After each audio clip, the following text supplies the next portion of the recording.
Hello everybody. How are you? I hope fine. Today we're going to discuss some of my opinions, unpopular or not, about Blackpink, one of my favorite girl groups in K-pop. As always, if you don't agree with my opinions, try to be civil in the comments and say why you don't agree. That said, let's get started. 1. Blackpink are not overrated. Let's start with a simple concept, like the opinion itself. Many of you are not aware of the true meaning of this word, and many times you interpret it in your own way, which is absolutely wrong. A word cannot have a subjective meaning, it has just one, and that is the absolute truth. For those ignorant people, who have not yet understood the meaning of this word, an overrated person or thing demonstrates or is less valued than what people actually believe. And Blackpink certainly does not fall into this absurd category. No group is overrated, this includes them too.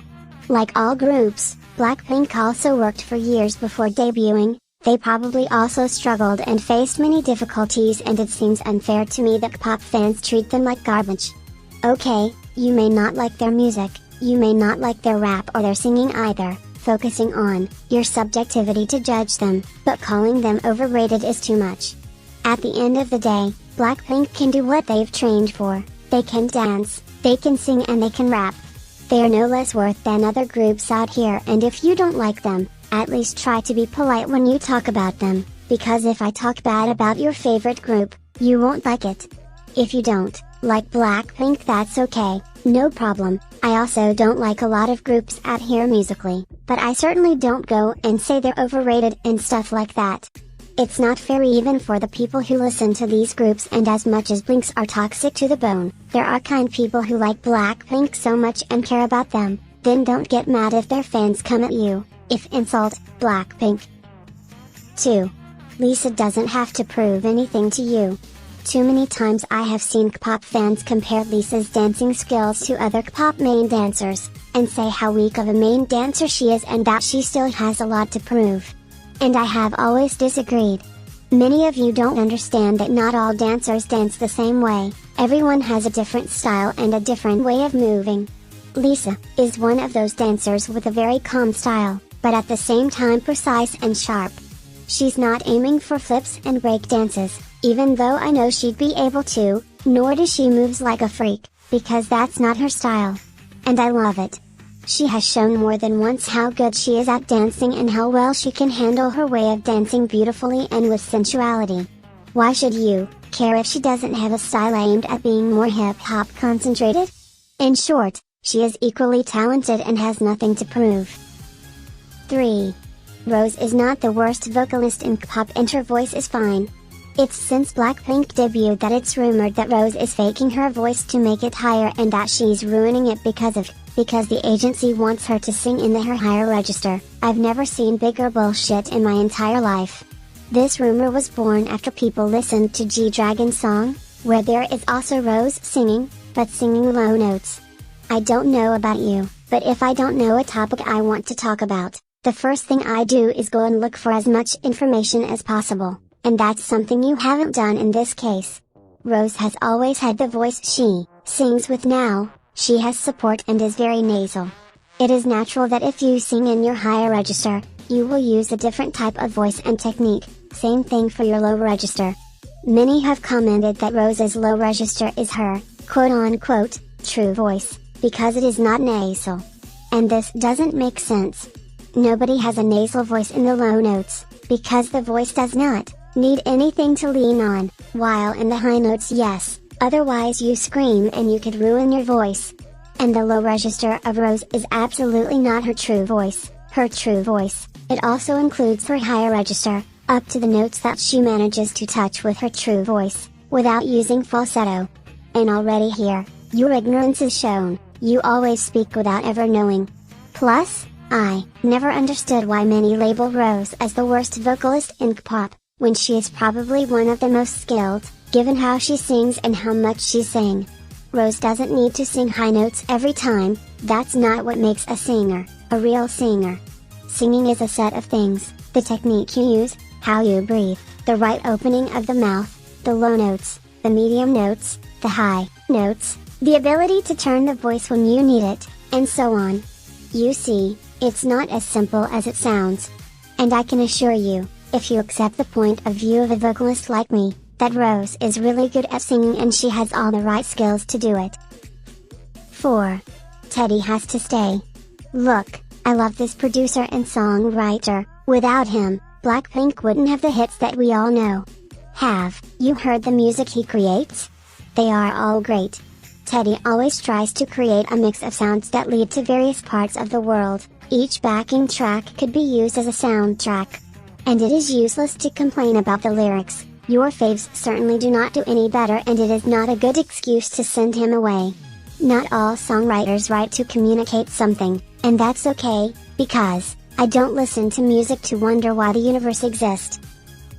5. Whistle and Playing with Fire are the most boring releases. There is little to say, this is a subjective thing, but I don't like these two songs as I used to. For me they have aged like milk. I prefer How You Like That and Lovesick Girls, because their new releases are more my style and they hype me a lot. I will never get tired of listening to them. 6. Can you stop saying that Blackpink looks more like models than idols? Seriously, this is getting annoying. Besides, it doesn't make sense. Being an idol also implies being models and also influencers, so what are you trying to prove by saying these words? I mean, we understand, everyone misses Blackpink and we want the comeback as soon as possible, but do we need to invent nonsense while we wait? Even your idols are influences and models, but you don't use the same energy with them. 7. Blackpink are literally the punching bag of all K-pop stan/K-pop. You cannot deny that even when Blackpink does nothing and enjoy their life beyond the cameras, there are always those people ready to comment on everything they do in a negative way, many times, even heavily insulting them. Or when an idol does something wrong, there is still that person who always comments, but Blackpink did this, to make Blackpink hair appear bigger than what their idol did. Which I don't like at all. It's annoying as fuck. Leave these girls alone. It's since they debuted that everyone has been targeting them for whatever they do and say. You don't know how to mind your own business, right? 8.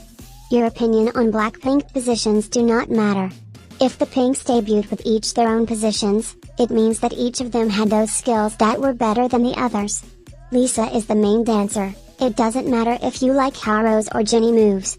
Rose is the main vocalist of Blackpink, because evidently her vocal skills are better than the others. It doesn't matter if you like Jisoo more. Here it is not a matter of taste, but of objectivity. It is a matter of clearly seeing who is better than who is at what, so there is no space for opinions. 10. The marketing strategy that YGI uses with Blackpink makes sense, but in the long run it gets tiring.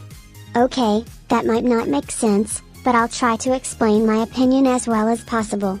The marketing strategy that Blackpink agency uses makes sense, because it still works.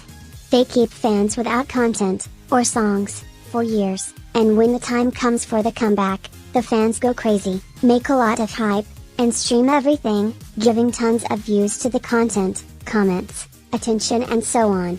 It is a working strategy, and it reminds me so much of the way artists operate in America. That is, they throw out a single every 10 years, sparking attention on them. And to be honest, it's not something that pleases me very much, because if I have to wait years to see you come back with a single, rather than an album with at least 10 or 15 songs, I prefer not to follow you at all. And this is one of the main reasons why I don't follow any singers, or bands from America, apart from the horrible music that most artists produce nowadays. And the same thing, more or less, is reflected in Blackpink. I would like to have 1 or 2 comebacks at least a year, so that I can get more content from them, but I realize that asking this from an agency like YGI is like asking people to show me why God exists.